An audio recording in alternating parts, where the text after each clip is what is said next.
Good morning everyone. Welcome to PW only IAS. दोस्तों, बात करें अगर हम अपने पड़ोसी देश बांग्लादेश की, तो यहाँ पर हमें देखने को मिलेगा कि पिछले 15 साल से यहाँ पर जो प्राइम मिनिस्टर थी वो थी शेख हसीना जी। अब यहाँ पर पिछले कुछ दिनों के अंदर इतने मैसिव लेवल पे प्रोटेस्ट हुए ना कि इनको अपना देश छोड़कर भागना पड़ा है। इन्होंने रिजाइन दे दिया है एंड अभी ये भारत में लैंड हुई है कल शाम में ही। हालांकि इन्होंने रिक्वेस्ट किया है यूके की सरकार को ताकि उनको असाइलम मिल पाए, एक तरह से शरण मिल पाए, राइट। अब एक्चुअल में कई लोगों को डाउट ये हो रहा है कि इतना भी क्या हो गया, किस बात के प्रोटेस्ट चल रहे थे, कईयों को ये भी डाउट है। देखो, दरअसल में अगर हम बात करें तो आप जानते होंगे ना कि जब हम बात करते हैं बांग्लादेश की, तो बांग्लादेश एक नया देश बना 1971 युद्ध के समय, राइट। उस समय हमारे पास देखने को मिलता है कि एक था वेस्ट पाकिस्तान, एक था ईस्ट पाकिस्तान, राइट। पर इस युद्ध के बाद जब देखा गया कि ईस्ट पाकिस्तान को प्रॉपर अपने राइट्स नहीं मिल रहे, तो जब युद्ध होता है तो उसके बाद बांग्लादेश का फॉर्मेशन देखने को मिल जाता है। अब इस बांग्लादेश को बनाने के लिए जो शेख हसीना के पिताजी हैं, उन्होंने बहुत इंपॉर्टेंट रोल प्ले किया। Plus at the same time बहुत सारे फ्रीडम फाइटर्स भी यहाँ पर थे जिन्होंने इसके अंदर रोल प्ले किया। डेफिनेटली इंडिया का भी बहुत इंपॉर्टेंट रोल था। आप इंदिरा गांधी जी के बारे में जानते भी होंगे। अब इसी चीज को ऑनर करने के लिए, फ्रीडम फाइटर्स के रोल को ऑनर करने के लिए, इन्होंने ये बोला कि वहां पर ना रिजर्वेशन होगी फ्रीडम फाइटर्स और उनके बच्चों के लिए। और ये रिजर्वेशन बताई गई 30% रिजर्वेशन। अब देखो, 30% रिजर्वेशन बहुत ज्यादा हो जाता है। एंड एक्चुअल में अगर हम आज की बात करें ना, तो अगर हम बात करें इन फ्रीडम फाइटर्स के जो बच्चे हैं, जो इनके मतलब आने वाली जनरेशन हैं, उनकी जो टोटल पॉपुलेशन है वो सिर्फ और सिर्फ 0.13% है। आप सोच पा रहे हो, 0.13% पॉपुलेशन को 30% रिजर्वेशन का बेनिफिट मिल रहा है।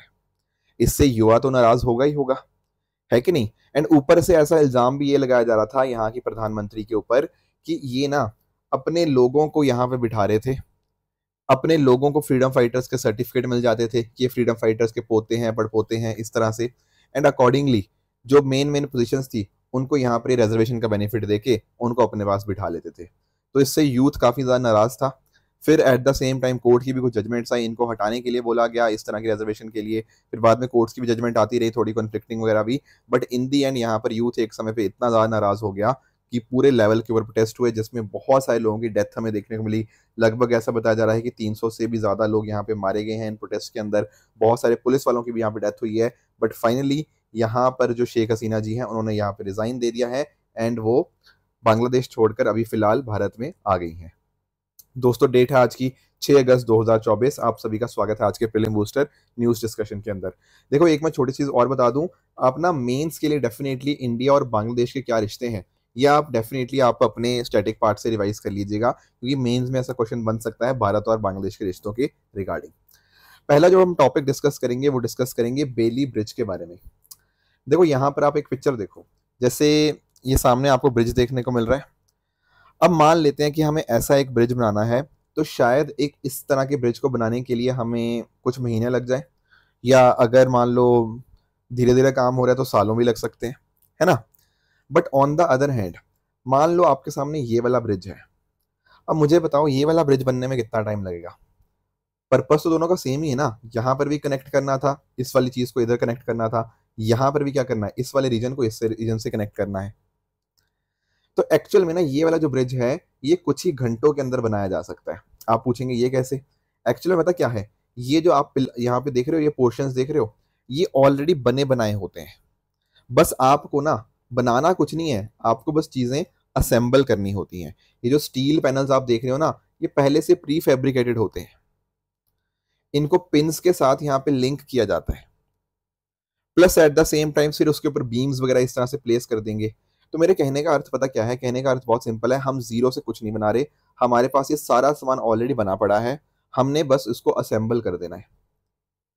प्लस यहाँ पर कुछ लोगों का डाउट आएगा, सर असेंबल कर रहे हैं तो सेफ्टी कैसे आएगी। नहीं, सेफ्टी आ जाती है, सेफ्टी की दिक्कत नहीं है। सारे हमने जो पिन्स वगैरह यहाँ पे करी हैं, प्लस यहाँ पे बीम्स वगैरह को प्लेस कर रहे हैं, तो वो लॉक कर देते हैं उसको, उससे स्टेबिलिटी अच्छी खासी आ जाती है। ठीक है। अब होता क्या है ना, जैसे अभी आप लोग जानते होंगे कि जब मैं बात करता हूँ ना वायनाड की, तो वायनाड में अभी हमें लैंडस्लाइड देखने को मिली। ठीक है, ये वाला रीजन था वायनाड वाला। ठीक है ना, यहाँ पर आपको चूरमल टाउन देखने को मिल जाएगा, मुंदकी आपको टाउन देखने को गांव देखने को मिल जाएगा। अब यहाँ पर कुछ एक रीजन्स थे जहां पर ना हमारे पास पूरी कनेक्टिविटी टूट गई थी। क्यों कनेक्टिविटी टूट गई थी? क्योंकि यार ब्रिज नहीं था वहां पे। तो कनेक्टिविटी को बनाने के लिए ना वहां के जो आपको इंडियन आर्मी के मद्रास इंजीनियर ग्रुप है ना, उन्होंने इस तरह से यहाँ पे ब्रिज बना दिया। ये ब्रिज क्या है? ये वही ब्रिज है जो मैं आपको दिखा रहा था, ये वाला। कुछ ही घंटों के अंदर इन्होंने यहाँ पे ये ब्रिज बना दिया। इसी ब्रिज को क्या बोलते हैं? बेली ब्रिज बोलते हैं। क्यों बनाया गया? ताकि देखो जो जगह थी जो कि लैंडस्लाइड जो वायनाड में आई बहुत ज्यादा इफेक्टेड हुई थी, उसको हम यहाँ पर वहां तक सामान वगैरह या लोगों को यहाँ पे निकालना हो, वो सब चीजें हम यहाँ पे कर पाए, इसलिए यहाँ पर ये ब्रिज बनाया गया है। क्या नाम है इस ब्रिज का? इस नाम का ब्रिज का नाम है बेली ब्रिज। दरअसल में क्या हुआ था, अगर हम बात करें सेकेंड वर्ल्ड वॉर की, जो कि 1939 से 1945 के बीच में चली, उस समय इंग्लिश सिविल इंजीनियर थे एक डोनाल्ड कोलमैन बेली। इन्होंने उस समय यहाँ पर इस तरह के ब्रिज को इन्वेंट किया था कि कैसे हम जल्दी से ब्रिज बना सकते हैं। तब इन्होंने ये वाला जो ब्रिज इस तरह से बनाया, उसी को उनके नाम के ऊपर रख दिया गया, belly bridge. Getting the point? तो एक तरह का मॉडुलर टाइप ब्रिज होता है जिसमें प्री बिल्ट सारे पार्ट्स होते हैं। बहुत ही कम लेवल ऑफ कंस्ट्रक्शन हमें यहाँ पे करना होता है, काफी जल्दी असेंबल हो जाता है।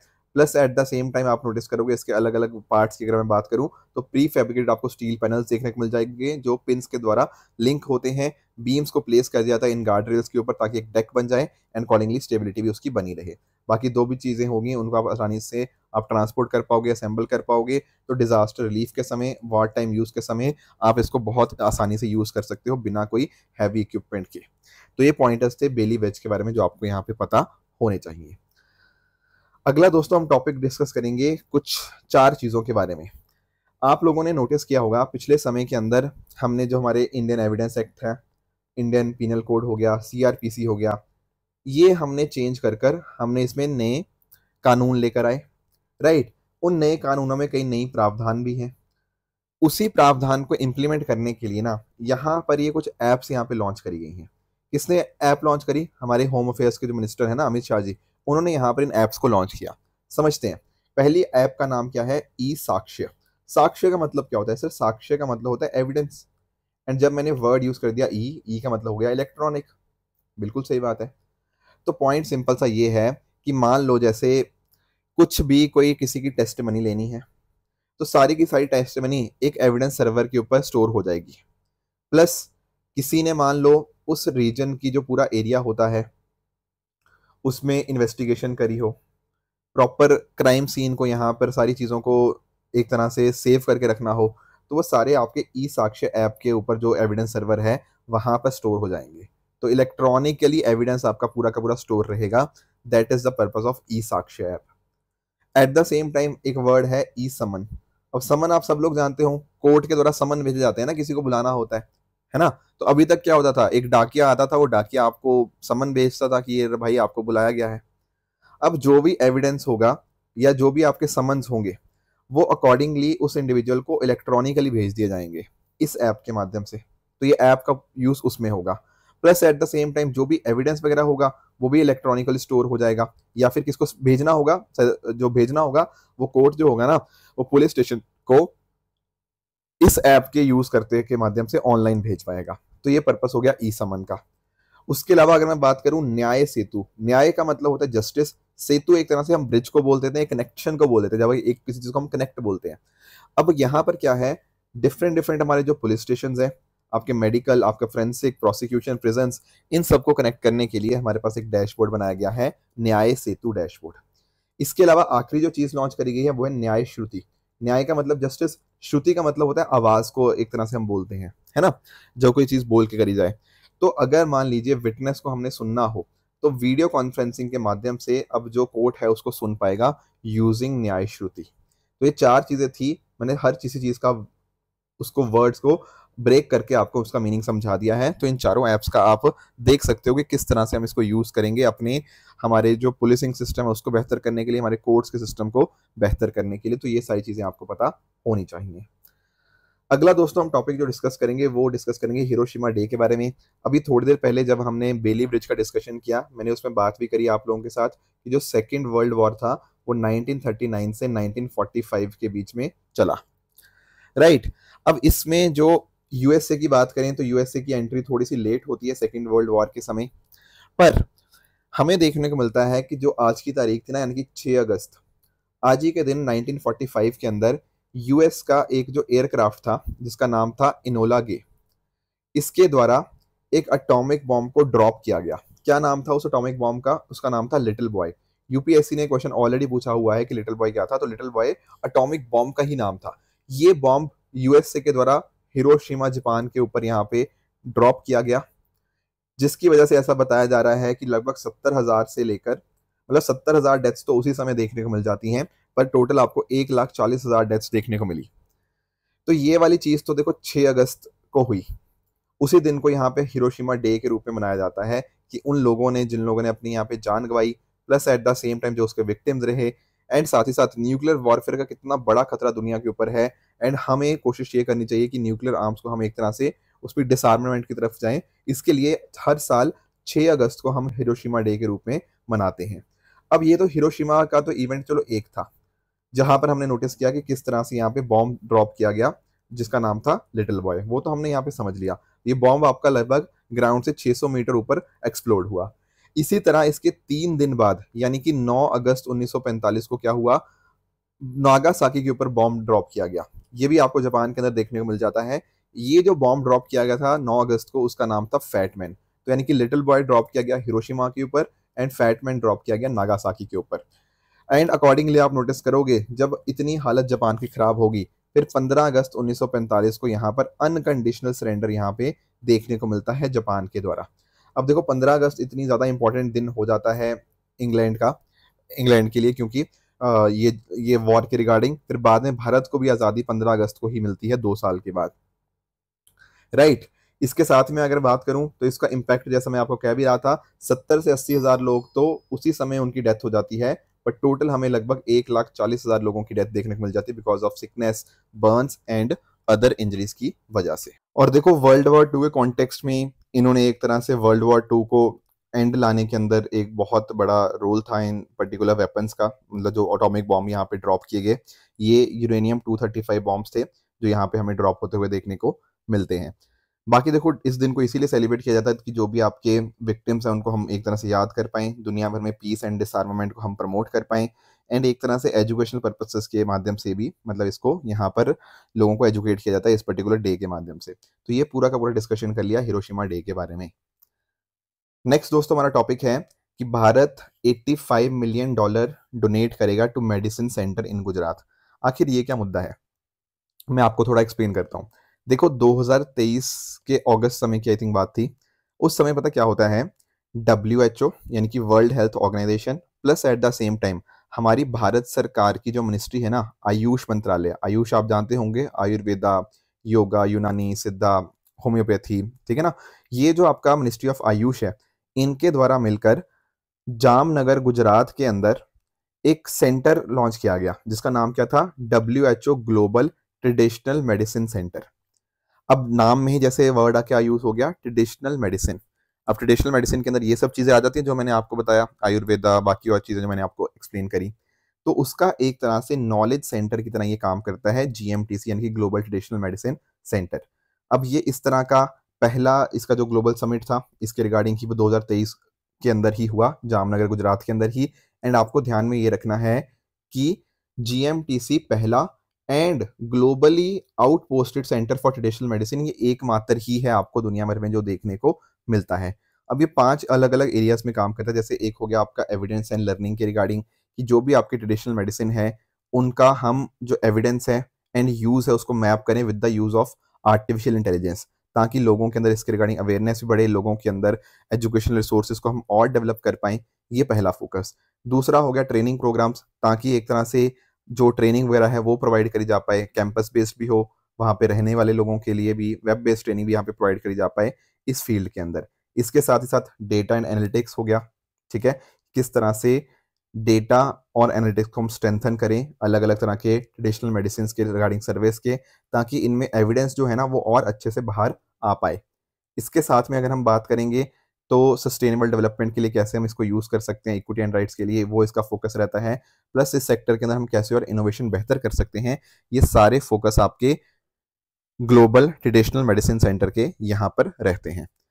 अब हम डिस्कस क्यों कर रहे हैं इस मुद्दे को? डिस्कस इसलिए कर रहे हैं क्योंकि भारत ने ऐसा बोला है कि अगले 10 साल के लिए, यानी कि बेसिकली 2022 से 32 वाले जो टाइम के लिए, हम यहाँ पर $85 मिलियन यहाँ पर डोनेट कर रहे हैं to WHO global traditional medicine centre, ताकि जो भी इसके काम है वो इसको कर पाए।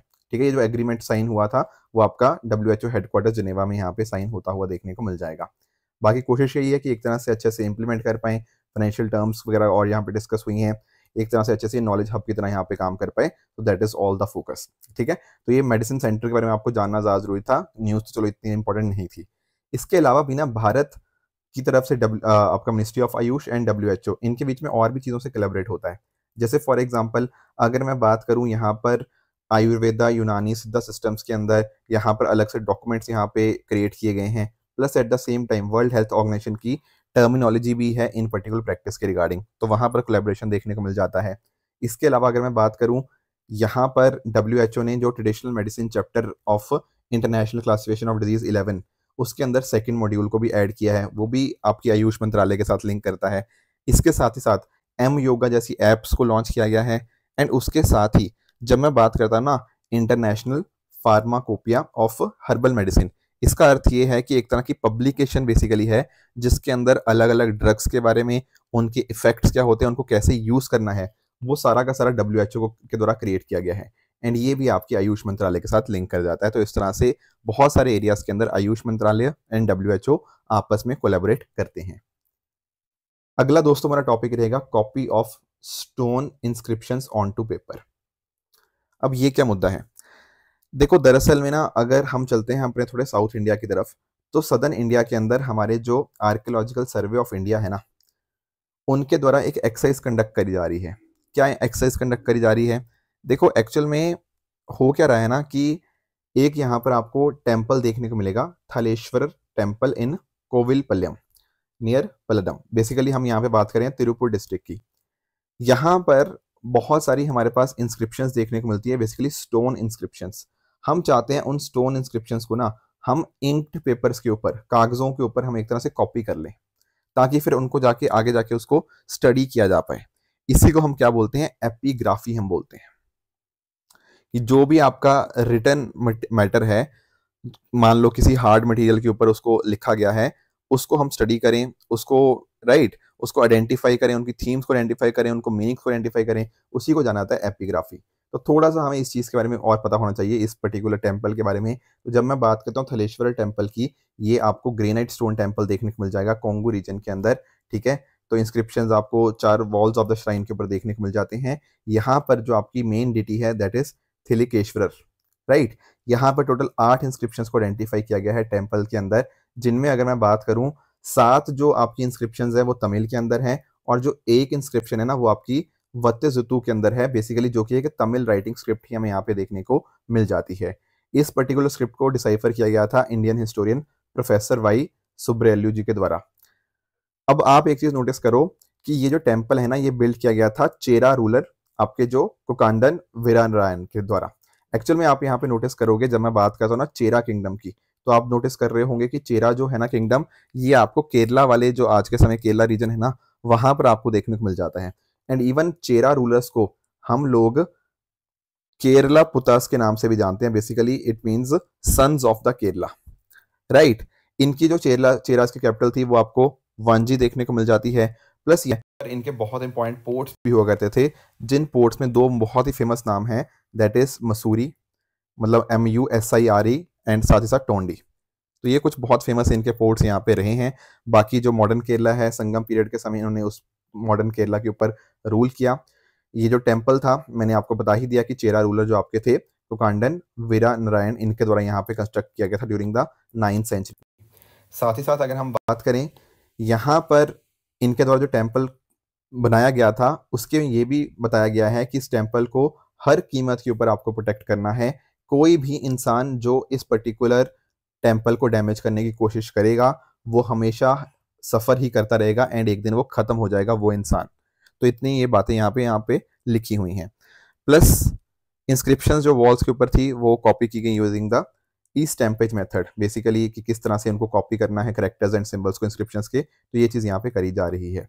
तो ये कुछ पॉइंटर्स है जो आपको पता होने चाहिए थे। Plus at the same time epigraphy मैंने आपको एक्सप्लेन कर ही दिया कि कैसे आपको जो रिटन मैटर होता है स्पेशली स्टोन्स या कुछ हार्ड मटेरियल के ऊपर, उसको स्टडी करना ही एपिग्राफी बोलते हैं। ASI वाले ये काम कर रहे हैं, जो कि आर्कियोलॉजिकल सर्वे ऑफ इंडिया आपका मिनिस्ट्री ऑफ कल्चर के अंतर्गत आ जाता है। ये आपका जो एंटिकिटीज एंड आर्ट ट्रेजर एक्ट 1972 उसको भी यही रेगुलेट करता है। Plus at the same time ancient monument and archaeological sites and remains act 1958 के जो भी प्रोविजंस होते हैं उनको रेगुलेट करना, अलग अलग आर्कियोलॉजिकल एक्टिविटीज को रेगुलेट करना, वो आर्कियोलॉजिकल सर्वे ऑफ इंडिया का ही काम बन जाता है। तो देश भर में जो भी आपके कल्चरल हेरिटेज है ना, उसको प्रोटेक्ट करने की जिम्मेदारी ASI की ही हमें देखने को मिलती है। राइट, एपिग्राफी का मीनिंग हम अच्छे से समझ चुके ही हैं। ठीक है दोस्तों, ये थी आज की डिस्कशन। अब चलते हैं PYQs की तरफ। 2 क्वेश्चंस आपको मैं होमवर्क के लिए दे रहा हूँ। पहला क्वेश्चन कुछ क्लाउड्स के रिगार्डिंग है एंड दूसरा क्वेश्चन आपका रहेगा वेस्टर्लीज के बारे में। तो ये दोनों क्वेश्चंस का आंसर मुझे आप कमेंट्स में बताइएगा। कल जो मैंने आपको होमवर्क दिया था बहुत ही आसान क्वेश्चन थे। पहला ये कह रहा है कि नदर्न हेमिस्फीयर के अंदर लॉन्गेस्ट डे साल का कब आता है। देखो मैं बस आपको समझाने के लिए कर रहा हूँ, वैसे तो आपको जानते होंगे ना कि इस तरह से आपका मूवमेंट होती है। राइट, कि सितंबर के समय के ऊपर आपका ऑटम इक्विनॉक्स देखने को मिल जाता है, दिसंबर के समय आपका विंटर सॉलिस्टिस आ गया, उसी तरह से मार्च के टाइम के ऊपर आपका वर्नल या फिर आप जिसको स्प्रिंग इक्विनॉक्स कह सकते हो, एंड 21 जून के आसपास आपको समर सॉल्स्टिस आपको देखने को मिल जाएगा। अगर समझने के लिए आप ऐसा कह सकते हो कि मान लो अगर ये आपकी धरती है एंड ये आपका इक्वेटर है, यहाँ पर आपको ट्रॉपिक ऑफ कैंसर देखने को मिल जाएगा, यहाँ पर आपको ट्रॉपिक ऑफ कैप्रिकॉन देखने को मिल जाएगा, एंड यहाँ पर अगर आपके सामने सूरज है ना, तो सूरज की मूवमेंट कुछ इस तरह से होती है कि 21 मार्च के समय यहीं पर आपका सूरज होता है आपके इक्वेटर के ऊपर। राइट, फिर ये मूव करता करता ट्रॉपिक ऑफ कैंसर की तरफ चला जाता है जो पहुंचता है 21 जून के समय, फिर यहाँ से वापस वो आ जाता है एंड अकॉर्डिंगली ये आपका सितंबर के समय फिर से आपका इक्वेटर के सामने होता है, एंड 22 दिसंबर के आसपास ये आपका जो सूरज होता है ये आपका ट्रॉपिक ऑफ कैप्रिकॉन के सामने होता है। ये सिर्फ समझाने के लिए ऐसा कर रहा हूँ, हालांकि जैसा आप जानते होंगे अर्थ तो एक अपने आप में टिल्टेड है ना, बट समझाने के लिए मैंने आपको बता दिया। अब यहाँ पर ये क्वेश्चन में क्या पूछ रहा है कि नदर्न हेमिस्फीयर के अंदर सबसे लंबा दिन कब होता है। सिंपल सी चीज़ है, जिस दिन आपका ट्रॉपिक ऑफ कैंसर के सामने ये चीज़ होगी, जिस दिन आपका समर सॉल्स्टिस होगा, उस दिन आपको देखने को मिल जाएगा, दैट इज 21 जून। तो इसके माध्यम से आप बहुत आराम से कह सकते हो कि आपका जून महीने का दूसरे हाफ में आपको देखने को मिल जाएगा, जो एग्जैक्ट तारीख क्या है 21 जून। राइट, साथ ही साथ दूसरा जो क्वेश्चन था वो ये था कि length of day time and night time from season two season में जो वेरिएशंस आते हैं वो क्यों आते हैं। अब देखो यार, यहाँ पर बहुत बच्चे कई बार कंफ्यूज हो जाते हैं, उनको पता होता है कि रोटेशन से डे एंड नाइट तो आ रहा है, बट इसका आंसर वो नहीं पूछा हुआ, उसने पूछा वेरिएशंस जो सीजन टू सीजन आते हैं। तो दरअसल में ये तो जो अर्थ का टिल्टेड है ना, मतलब revolution of the earth on tilted axis, उसकी वजह से होते हैं। तो इसका आंसर बनेगा option number D, revolution of earth on tilted axis. बाकी आप यहाँ पर इस चीज को पढ़ भी सकते हो। अब चलते हैं अपने ट्रू एंड फॉल्स की तरफ। ये 4 स्टेटमेंट्स हैं आपके सामने, इनका आंसर आप मुझे बता सकते हो इनमें से कौन सा ठीक है कौन सा गलत है। कल जो मैंने होमवर्क दिया था एक था आर्टेमिस अकॉर्ड्स के बारे में, तो ये वाली स्टेटमेंट अपने आप में बिल्कुल हमें करेक्ट देखने को मिल जाती है। क्लेरियन क्रिप्टन जोन की बात करें तो डेफिनेटली आपको ईस्टर्न पैसिफिक ओशन के अंदर ही देखने को मिलता है, बट आपके जो 6 नई स्पीशीज यहाँ पे डिस्कवर करी गई हैं बेंट टोड गेकोस की, वो आपके वेस्टर्न घाट्स के अंदर नहीं बल्कि आपके नॉर्थ ईस्ट रीजन के अंदर करी गई हैं। तो ये स्टेटमेंट आपकी यहाँ पे गलत हो जाएगी। ठीक है दोस्तों, ये थी आज की डिस्कशन। इसी तरह से आप भी अपने एंड पे हार्डवर्क करते रहिए। Thank you very much for joining.